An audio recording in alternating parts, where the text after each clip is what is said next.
Hello, everyone, and welcome to this very special session and a very rare type of session because with me we have Poonam Dalal Dahiya ma'am, who is a prolific author. She is the additional SP of police. She is an ex-IRS officer.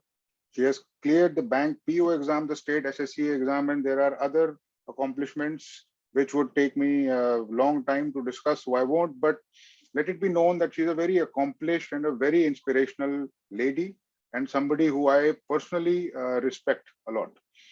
Uh, we're here today to discuss and to extract as much as from Poonam ma'am as possible for aspirants from her journey, from her content, from her understanding and knowledge. And we'll try to do that today with some very pinpointed questions, right? And so, Poonam ma'am, please tell us to begin with about your journey, what you learned from it, and what you think you should not have done. Okay. First of all, thank you so much for having me over here, and thank you so much for the kind introduction also that you just gave. And I want to warn students that it's just half true. So it's like I think Ravi has been magnanimous in his praise. So yes, talking about my journey, yes, it was somewhat a different journey, I would say, because I started as a primary school teacher way back in 2002 3.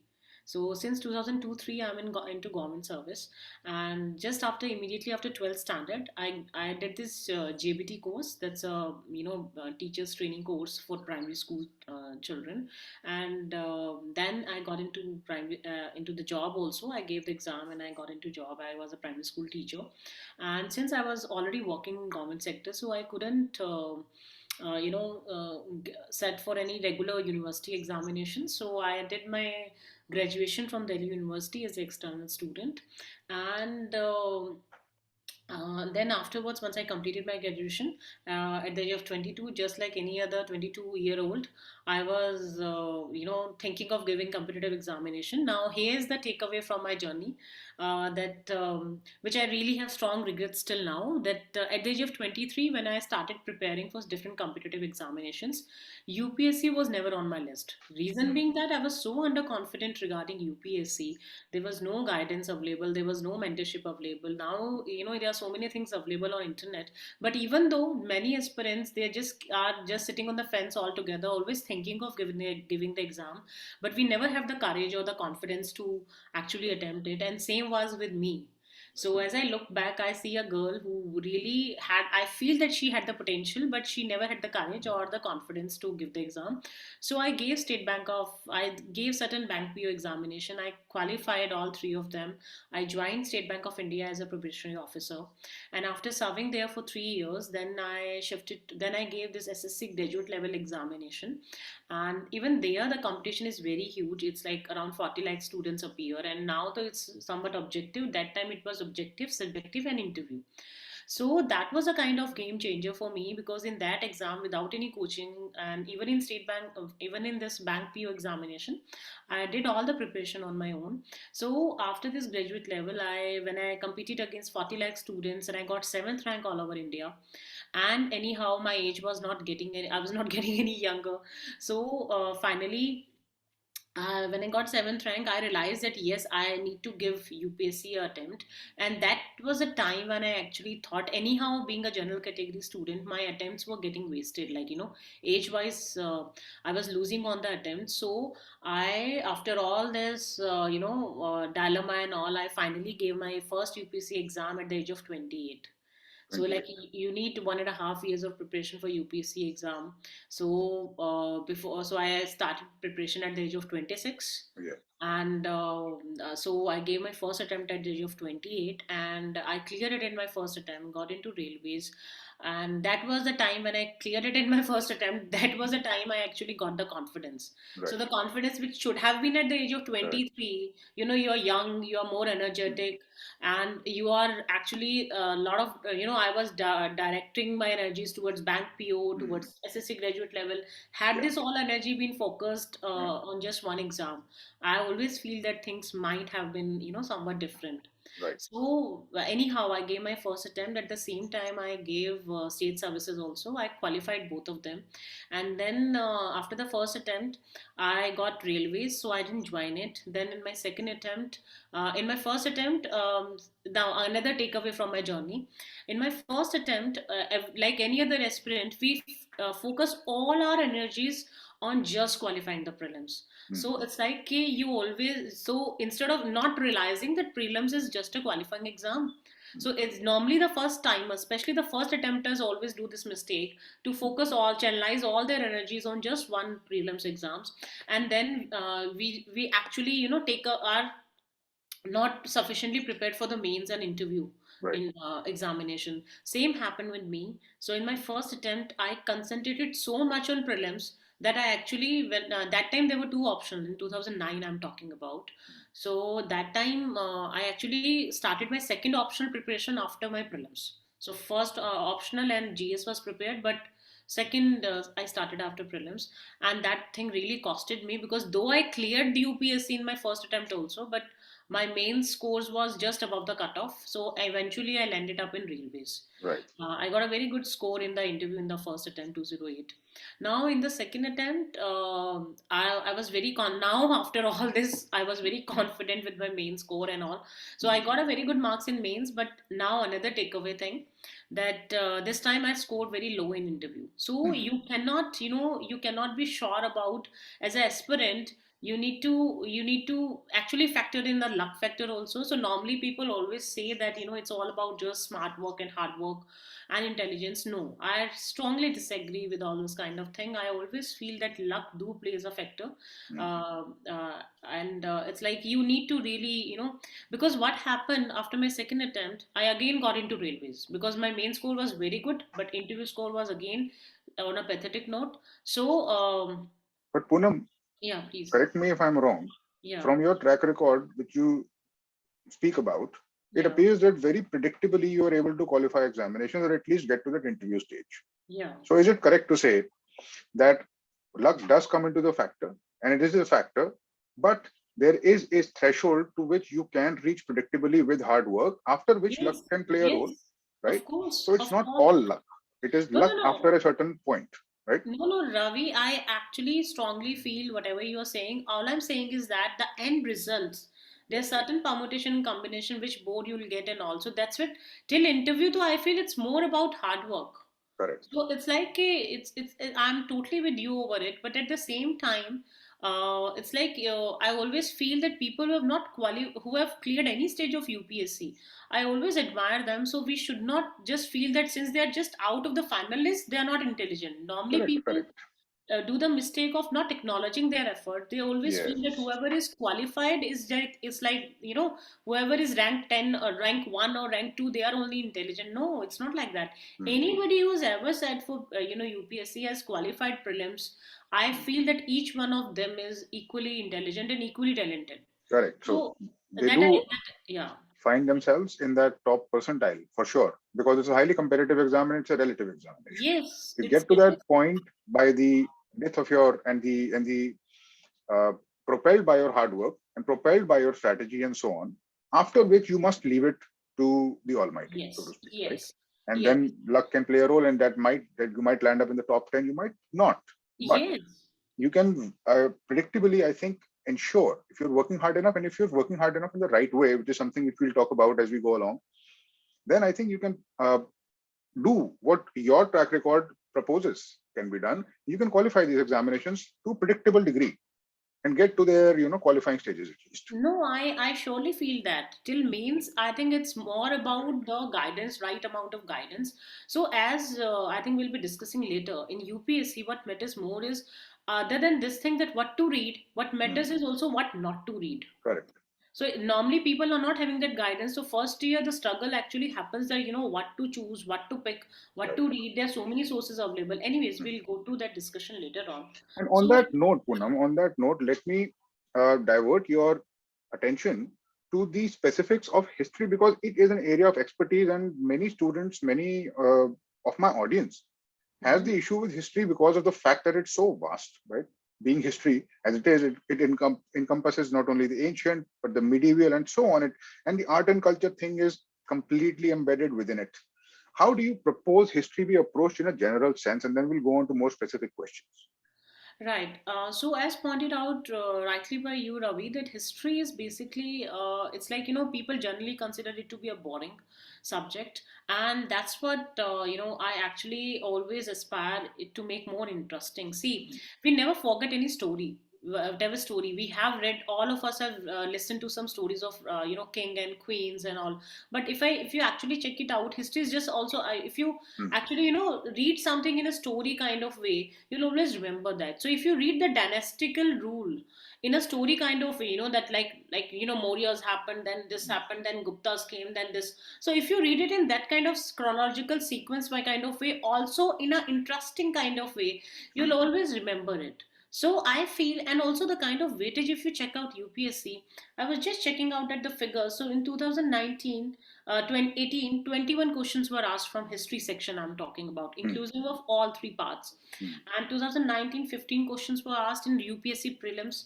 2020, 20 questions were asked, and 2021, 21 questions were asked. Hmm. So what I want to, and in mains normally it is having an average of 85 to 90 marks, in GS paper 1. Now what I want to point out is that history is not a very dynamic subject. History is a static subject. Right. So you are having the advantage of just reading it once, understanding it once, and then Hmm. you can just brush it up, once or twice, and you are done. So if you have got a thorough understanding and in-depth, Hmm. conceptual clarity, then you don't have to worry that okay, this will change. Unlike IR or any other issue which is dynamic. Dynamic. Now in this case, 20%, let's take an average. I think 18% of the questions in prelims are coming from this section, Correct. which is a very good amount of, so Huge.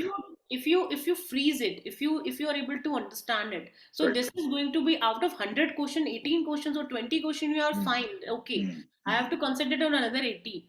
20 though it's like within my control, and no, and mind you, nothing dynamic would come from it. Correct. So it's like it is already happened. You have to just memorize the facts, you have to understand it.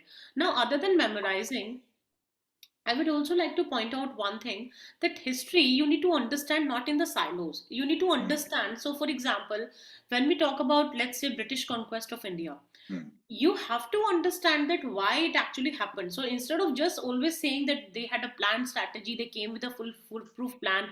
If you check out when they landed in India, there was never a plan with them. You Hmm. check out the charter acts, the regulating acts. So they actually it was evolved. So Hmm. gradually, if initially their focus was only on the getting the trading privileges, later on it when they saw that there's a lot of political disunity, so let's take advantage of the situation. That time the planning thing actually eventually happened. Hmm. So in order to write a good answer, you need to understand what was the political scenario of that time, what was Right. the economic condition, and for that, so that's why medieval India and modern India is connected. Correct. Though you will treat it as a British conquest as modern Indian concept, but Hmm. basically medieval and modern India are hereby connected. So you will be only be able to write a good answer if you'll be understand the socio-political context properly. So And that, for the benefit of my students and for everybody listening to this, I would like to summarize what Poonam is saying by putting it like this. There are two things which you must consider while reading history and studying history. One is narrative. Narrative is that timeline and the way things evolve, how one thing leads to the next, and so on. That unbroken chain of that story. And history is a story, and as much as it's a story, what that story is, who the players were, and how they changed. The other thing is to understand the context of an event. The context of an event is what happened around that area in that political scenario, economic scenario, what led to the things which you are reading about. With those two things, you have a good understanding. And this is something which we speak about. We call it big picture formation. But you're absolutely right. And that is, I think, the best way to approach it. And I have seen this reflected in your book, especially ancient and medieval India, and that you paid special emphasis on this narrative part. And this is very interesting to me. This is not something which you find in the NCRT, you see. Am I correct in saying that? yeah, absolutely, Ravi. Because see, when I was writing the book, unlike other authors, I actually had the advantage of coming across this UPSC journey as an aspirant also. So when I was writing the book, I actually knew what was lacking. What aspirant I was feeling that, oh God, I should have, or got this, or I should have, I wanted this, but this is not there. So when you check out only NCRTs, they are not sufficient because they are Right. not very analytical. Similarly, the problem with other books available in the market is that they are just not, just not up. Some parts are covered in detail, some parts are just missing. Secondly, Mm. the interlinkages. So I just give a very classic example. So till now, I was actually, when I was myself as an aspirant, we always used to read history. Even you have been through the journey yourself. We always used to read history as Northern Indian history and Southern Indian history. Mm. So basically, when Guptas were ruling in the Northern India, we have least clue as a, there's a mental map that, what exactly was happening in South. We are clueless. So normally we read history. Okay, Northern India, these all dynasties were there. As if Southern India there was no history, like there was no dynasty at all, other than Pallavas, Pandyas, Cheras, Satvanas in the later era. So it's like, so what at the first instant I wanted to present to the students, and even myself I wanted to understand, see, when they were ruling here, what was actually happening in the Right. contemporary way in the Mm. southern India, Mm. so that I can get a conceptual clarity why they didn't, why some dynasty could rule all over whole India, why some were not able to rule, what Right. happened. So the Mm. complete picture. So Right. I feel that thing I really bridged that gap in my Mm. Asian and medieval India, because if even in Asian and medieval India, I've given these two detachable charts. Mm. So there, all the dynasties are lined up, vertically, that is chronologically, and Mm. also contemporary wise. So what exactly, if something is happening Mm. at during the same time period here, what was happening here, so that Right. you get a whole conceptual clarity. So I think that's very much important, because that thing was missing. Mm. Second thing, we read history in a typical that way, that okay, one dynasty, then this thing, then sometimes you miss the linkages. Okay, this was this dynasty, but then what actually happened to the other things? Right. Why this art and culture flourished? What was happening? Why the invaders were coming? So this why, we always read history from this perspective, that okay, this happened, but Mm. why it happened? Right. There's always a reason for things. So if you understand the reason for things, you'll be able to understand history from why Rajgir, if why Maurya's capital was Rajgir. Mm. So why, well, if they, why Rajgir was such a, why it was chosen as a capital, there was a Mm. why for it, because Yes. it's surrounded by hills. There were other Reasons. reasons. Yes. So that's Yes. what I feel. I feel that it's like it's very important to understand the background, the context, and once you understand that, it's Mm. you see. Normally, what is boring for us is that we are not able to understand, Mm. or we are only seeing one part of it. So when we are able to visualize the whole picture, we are Yes. able to understand. Oh, this is the real scenario. This is, Right. so we understand it in a And better way. herein, I think, comes the role of actually engaging with history rather than reading it passively. Apart Yeah, from just exactly. the what, you need to ask why this might be the case. Have some educated guessing going on in your own mind to have a conversation with the text, right? There are hidden clues there, and specifically in the good books, where you can figure out why things were the way they were, right? The fact that uh, it was not Delhi, which was the capital of British India for a while, and the reason Yes. that it was shifted to Delhi had particular reasons. It's not a simple thing Yes. just to memorize the year on which the year that Yeah, they king shifted, and king so on came and so back. forth. The main important reason, and I think the UPSC in their examination type of questions focus on the why. Yes, exactly. So that is what generally books are lacking out there. Mm. So as an aspirant, I have got luckily as a since you when you prepare as an aspirant, these were the challenges which I faced. Right. So as an author, I was having that advantage of looking at the things from an aspirant point of view, and then I tried to do my research. For example, a very simple thing I must confess to you, while even I have cleared three UPSC exams, I have got rank in all three of them. But even though afterwards, when I was writing my Modern India, that time I actually researched about why some acts were called as Charter Acts, why Mm. some were called Regulating Acts. So we normally read history now, okay, Charter Act, these are the key points, that's it. Yes. So Yes. I actually went into, when I was writing it that time, actually, after three attempts, that's what I'm Mm. confessing. Mm. After three Mm. attempts, I could now know, okay, what was the reason for charter. So Right. if you check out the history, so you're able to understand their planning, British planning, कि okay, gradually जब वो Mm. पहले Mm. acts बना रहे थे, तो what was in their mind. Later Yes. on, how the planning and this thing while you when you reflect in your answers, Yeah. because mind you, Ravi, we've always criticized UPSC that we don't get good marks, we write so many sheets of paper. But Hmm. irrespective of that, if you're not writing the you if you're not striking the Yes. bullseye, so Yes. it's irrelevant how much you write. So Correct. in order to strike the bullseye, you need to understand the concept in a totality. Yes. You need to understand why, how, what. You need to understand from it all kind of perspectives. And the most important thing which is coming out of this very interesting discussion is the fact that history is entirely conceptual. Yes. And these facts which we are so scared about, which intimidate us, are just signposts to investigate further and to Yes. always ask the question, why, right?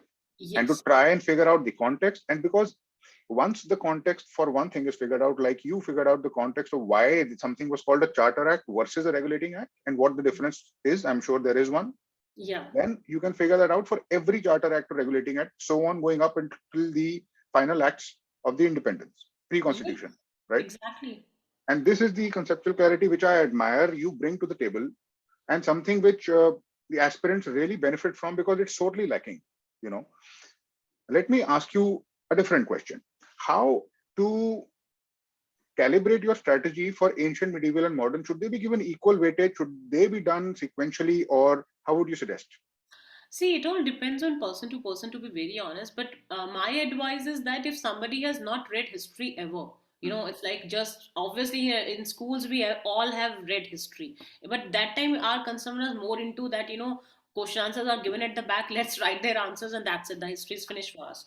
So I would say if you, it is always better to read them in sequential way. Reason being that because then you are able to form the linkages. Right. Something why the some linkages happen in ancient period, then how they eventually evolved in the medieval period.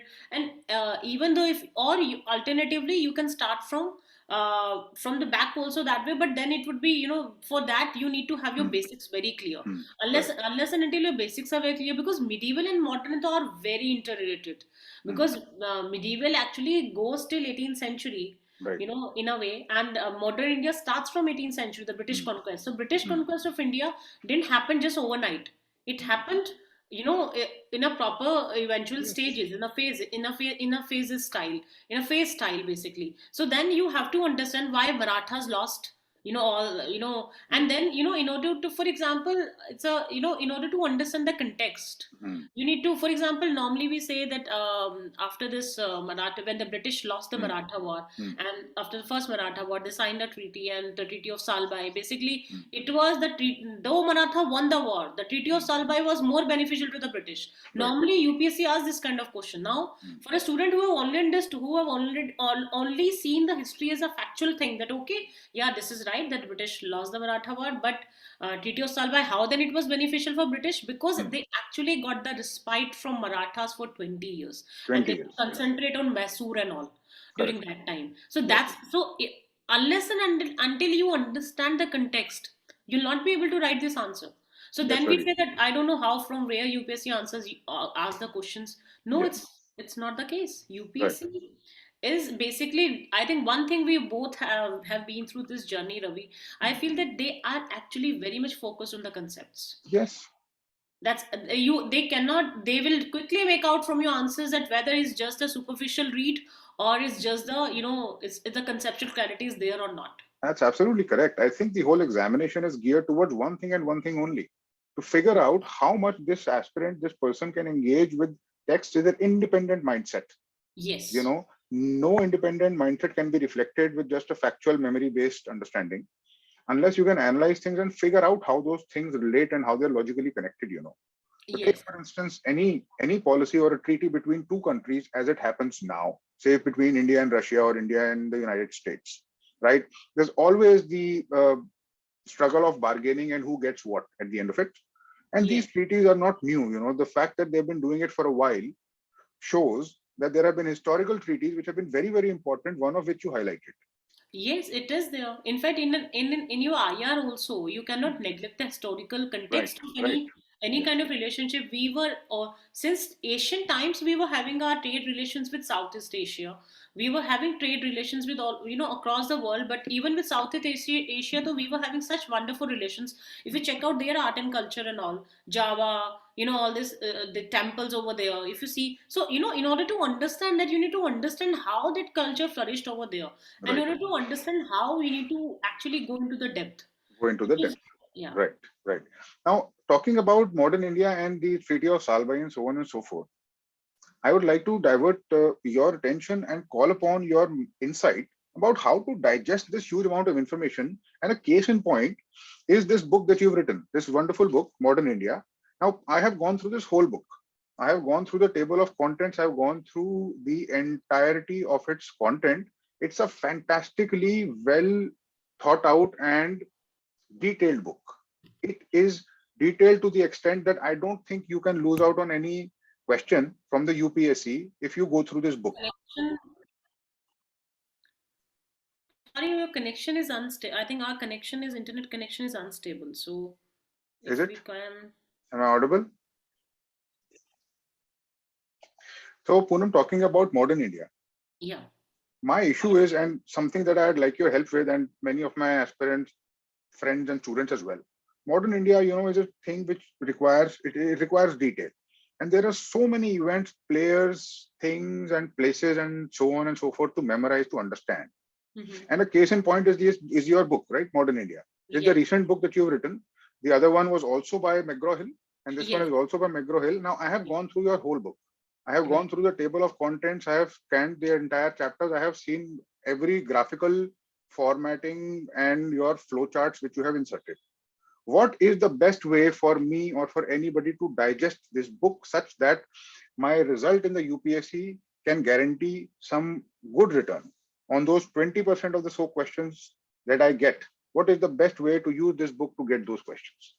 Right. So, Ravi, as if you have gone through the book, you'll be able to understand that the book is itself very comprehensive, Yes. and at the same time very, to the point. Hmm. It's like it's not taking you towards here and there. So, so while reading the book, I would ask you to go through sequential way Hmm. that way. And also, I'm also having a copy of the book. So let me just tell you, for example, that let's say the first chapter is about the British conquest of India. British conquest. Yes. So it's like I have started from the advent of Europeans and intricacies of Indo-European trade. Hmm. So Hmm. now, for example, to make you understand what exactly was the state of affairs in Hmm. 18th century, and then gradually, if you check it out, chapter wise, now next chapter is on consolidation and governance. Key changes Third, and their impact. Yes. So here you're talking about the legal background and all the charter acts and everything that happened. yes. So Right. what exactly happened? Then, if you check out the next chapter is reform and rebellion, because in 18th century reform, both reform Hmm. movements were very popular, and Hmm. why this thing happened. So it's Right. about that way.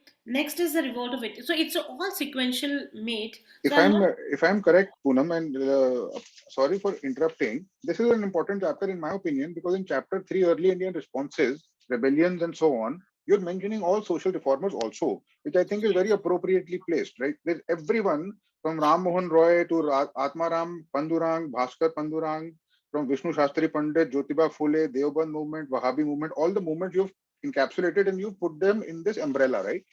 Early Yes, responses. yes, So and I think. this is a new organization which I have not seen ever in other places.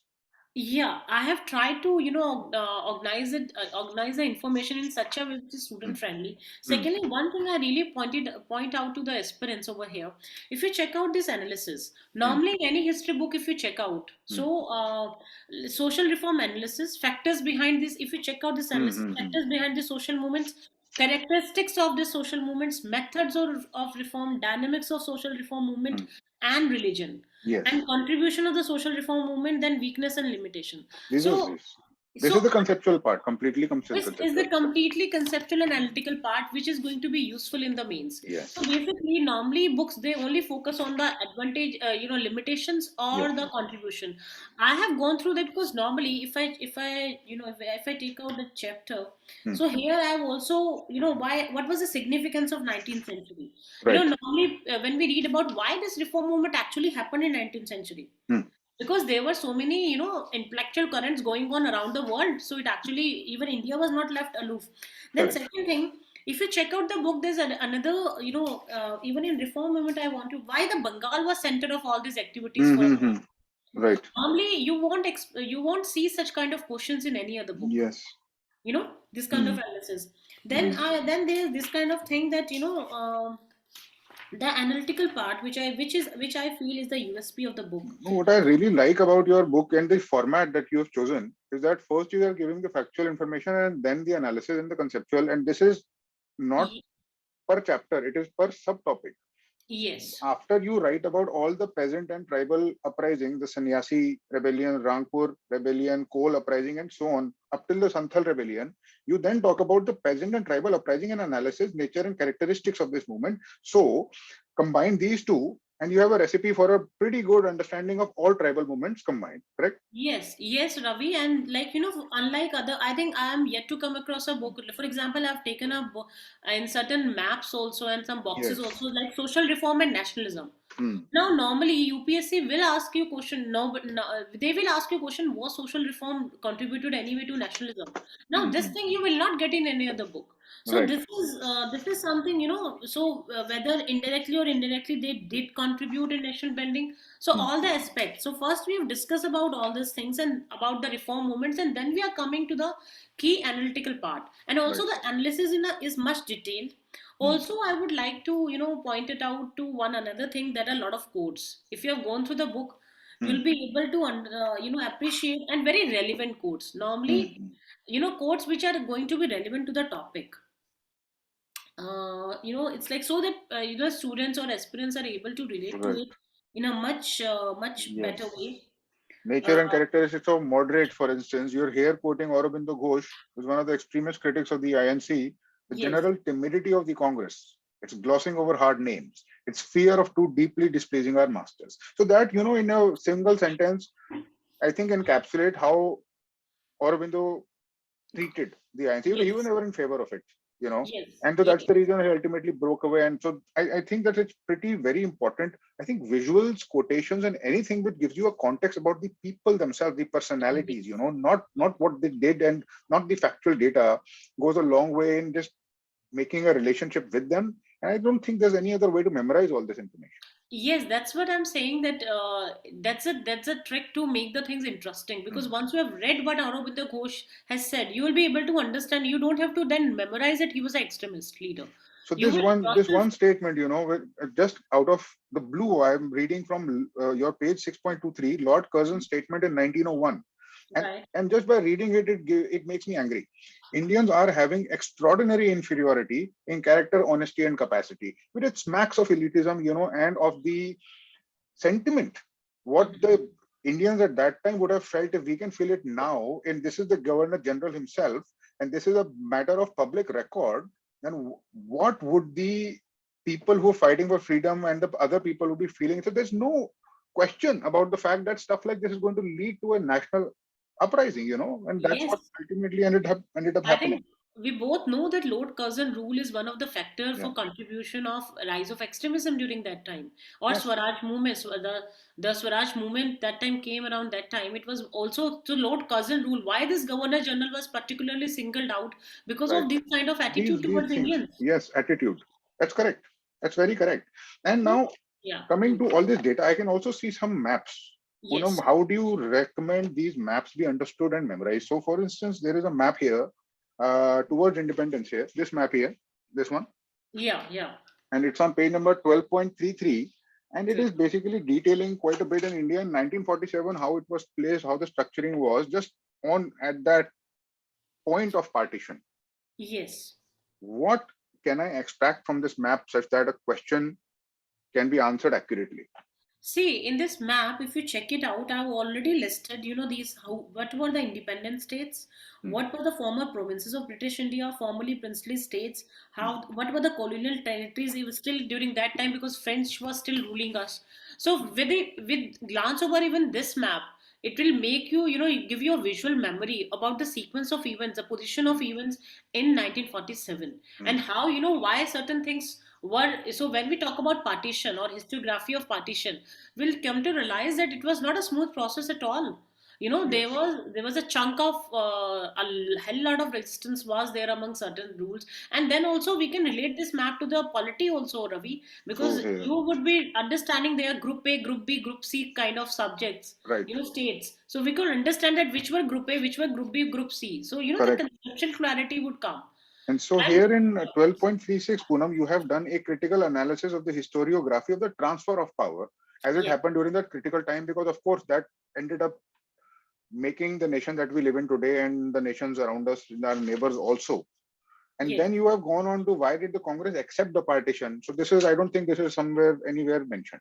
And yes, so yes, that I think is the final chapter. Then you have some factual information about what the all the factual information, in fact. But speaking about factual information, this is the part which really surprised me. You have inputted these charts. These are very very detailed charts. This is the entire timeline. But I think so. This is one chart which I found in your book. This is modern India. You are starting from British conquest, and you're going all the way down till the era of the first wave of freedom fighters, the first wave, where we have the split between the extremists and the modernists, correct? you're right. But correct me if I'm wrong, this is not a chronology only. You are highlighting the players and some other things also, and some factors also are mentioned. Am I correct? Yes. So, Ravi, basically the point behind these charts, I think this is the biggest USP of this book, which you'll Hmm. not find in any other book out there, is like these charts. Because once you're gone through the complete book, you're able to understand now, since you have got the conceptual clarity. For revision, you cannot revise, unless and until you revise a certain thing, you'll not be able to memorize. So for Hmm. UPSC, you just paste these two charts on the wall, and Huh. then your history is sorted out. So if you check out, every topic is Hmm. not only chronological aligned, it's Hmm. also aligned that way contemporary wise. For example, any year, for example, let's Yes. say you take out any Yes. year. Let me give the audience and the people watching this an example. On the second page chart, I am seeing here the year 1925 being highlighted. It's a very important year because a number of important events happened. One of which is the Kakori conspiracy case. Yes, Here, 1925, other things which happened in 1925 are listed alongside. So, Kakori conspiracy case will tell you who was the person responsible for the looting of the railway cash, but and also who was not caught. Chandrasekhar Azad got away with it for a while.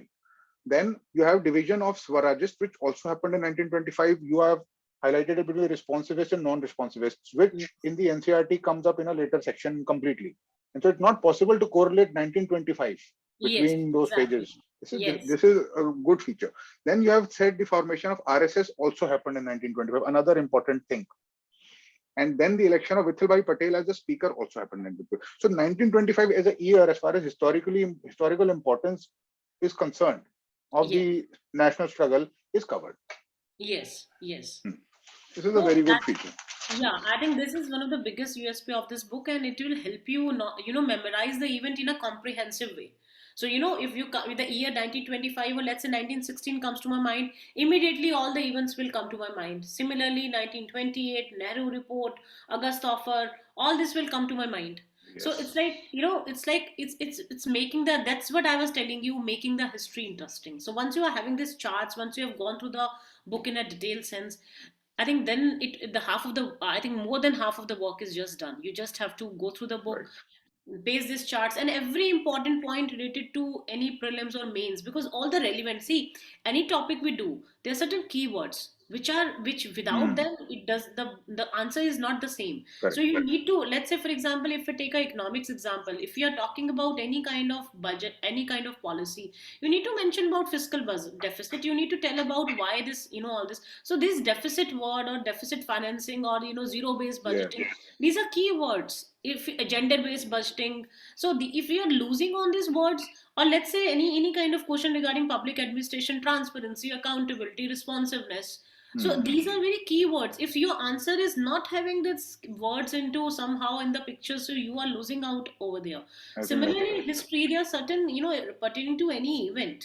Right. There's certain things, why it happened, why the Gadar Hmm. movement happened in Hmm. 1913. Hmm. What was the, how did, and you'd be, no, not many people know. We only Hmm. talk about INA from, we always, when we talk about INA, Indian Hmm. National Army, we always think it from the point of Subhash Chandra Bose ji. No, it was the second phase he actually led. If you go into the details, it was only the second phase is led. In first phase, so led by Raj Bihari Bose, and he was right from the days of those extremist days. So it's like once you are able to relate Yes. these two events, you are able to have a conceptual clarity Correct. which is unparalleled and which is Correct. going Correct. to, make you write very good answers. This interconnection between the people and conceptual clarity, it all boils down to conceptual clarity. And with that, I'd like to call this session to a close. It's been very enlightening. And in fact, I dare say that after having this conversation, I feel like studying history again. And I think that's the mark of a good teacher. And I think honestly that you've done a wonderful job in characterizing it and detailing it all in one place. That also I think is something which is to be appreciated, because it's all in one place and it's not scattered anymore. So that should definitely come to the rescue of the aspirants. And myself, I'm very impressed with this work you've done, because it's an exhaustive piece of work, and I can only imagine, after having written a book of my own, how much time this would have consumed. This is a very, very wonderful effort, and it's something which you have my respect for. And I would like to thank you for being here, and a wonderful conversation also, as always. It's a pleasure, and I hope to have such sessions with you again in the future. Thank Thank you you very so much. much. Thank you so much, Ravi, for having me over here. And I think equally is always an insightful experience to talk to you, and equally enriching for me also. I learned so many things from you. You always amaze me as a person and as an individual yourself. So thank you so much for having me over here. And I want to wish all the aspirants out there all the very best for their whatever endeavors they are in. And also I would hope and pray that you give the same kind of love and affection to my modern India as much you gave to Asian and medieval India, and to Ravi's book too, It right? will happen automatically, because it will just happen automatically. It has to, because I don't think that there is a substitute.